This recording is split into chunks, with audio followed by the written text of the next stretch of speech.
Hey, what's going on YouTube? Welcome back to the channel. Today we are going to do an update on T-Mobile Home Internet. Right up there is T-Mobile Home Internet router. A couple months ago I did a video asking if T-Mobile Home Internet could finally replace your cable provider. The answer at that point was maybe for some, but the service wasn't quite up to snuff. As you saw in that video, which I'll put a link to up at the top here and down in the description, not every place I tested had great service. In fact, most of them didn't. But that's changed. In the last couple months, the service has improved exponentially. In this neighborhood here at my parents' house, there's an old Sprint site, maybe a mile and a half down the road, that was converted recently to a T-Mobile site. Some people in the online communities that kind of follow this stuff have called those T-Mobile sites keep sites. So let's go ahead and take a look at the equipment. We'll look at the, I'll give you a quick look at the hub, the router, and the hub that takes the signal and converts it to Wi-Fi. And then we'll do some testing to see how good the service is in terms of the connection. And we'll come to a conclusion. Can it finally replace your cable provider? All right, so here's the T-Mobile router and hub that takes the signal and converts it to Wi-Fi, like I said. On top, you get a touch screen that gives you details like the signal, how many devices are connected, the battery status. Now, this does have a battery backup in it, but you cannot use it when it's on battery. The battery is there purely, I think, as a fail-safe to give it a few minutes of connectivity before the power goes out, or something like that. It gives you more detailed statuses in the application that it comes with. You can see like what bands you're connected to, the site ID number, and things like that. And then on the back of the device, you have the power plug. You get a couple Ethernet ports back there, and a power button as well, I do believe. So that's the device itself. Now, rumor has it they're going to be coming out with an updated box. I'll try to put a picture of that up there for you so you guys can see it. And now, well, pardon me, one other thing is that you want to put this device as close as possible to a window or a door. This is as close as I could get it to get the best speeds and the best connection, right? All right, so now that we've taken a quick brief look at the T-Mobile hub and router, let's jump into the laptop and see how the connection looks. Okay, now we're on the desktop, so let's do some informal testing to see how the performance of the T-Mobile Home Internet has been doing here at this location. Again, we're at my parents' house, which is located in Endicott. Let's do some informal testing and see how the performance of the T-Mobile Home Internet is doing.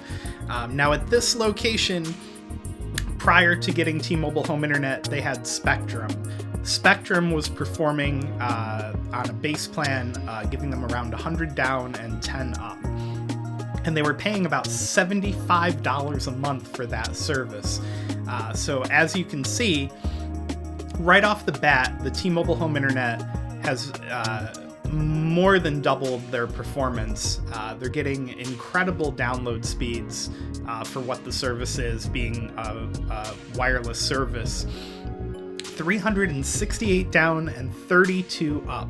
So remarkable improvement over what they were seeing from their cable provider. Now, let's test a different server.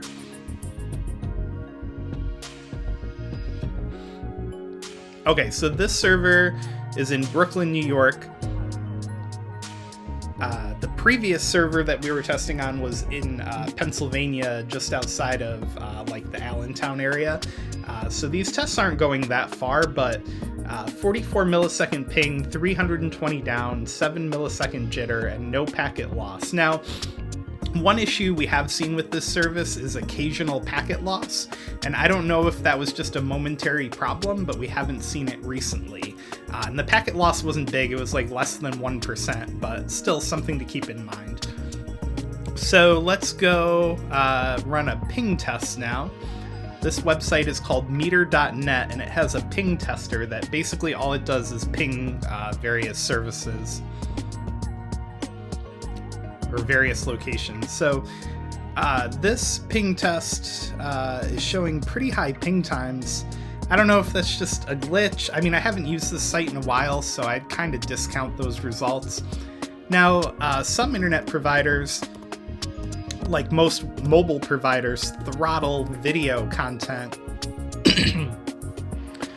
Like here's fast.com. This site tests your connection to Netflix.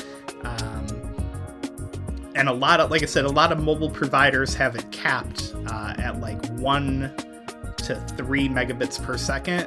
But here with T-Mobile Home Internet, it is apparently not capped because we are getting speeds very similar to what we saw in the speed test app. So that's very good.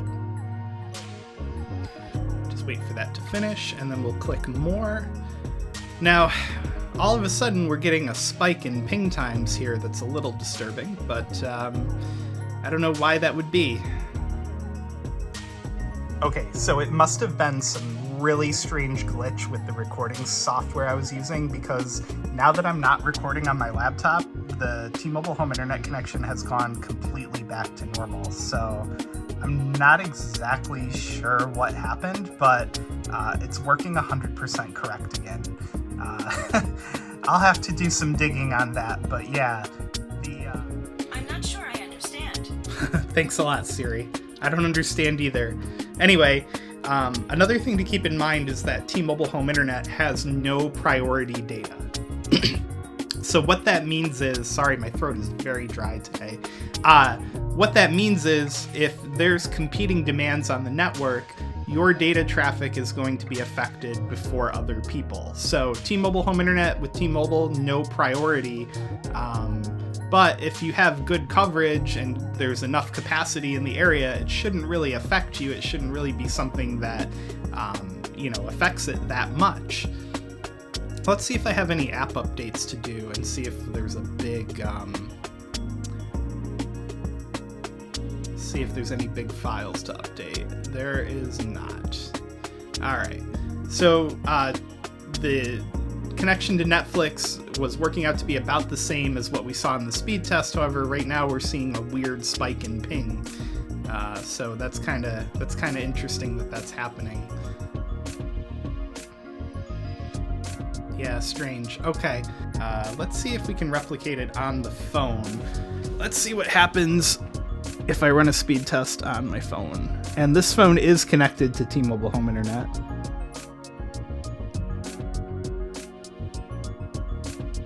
Yeah, weird. Seeing weird ping spike right now. But yeah, so that's something I haven't seen with the service yet.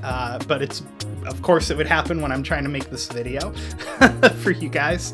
Anyway, T-Mobile Home Internet right now is $50 a month with auto pay and a $10 a month bill credit. They had raised the price to $60, but I think they had second thoughts and they dropped it right back down to $50.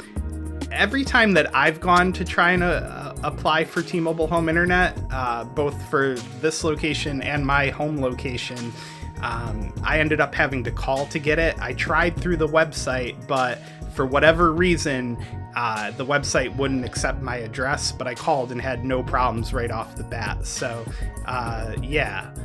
So that's a quick review of the performance and pluses and minuses of T-Mobile Home Internet.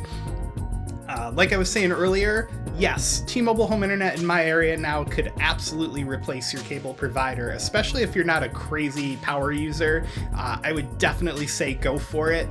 The $50 a month price point for what you get just can't be beat. If you guys liked the video, please give it a thumbs up and click the subscribe button down below. I'd really appreciate it. Thank you for watching.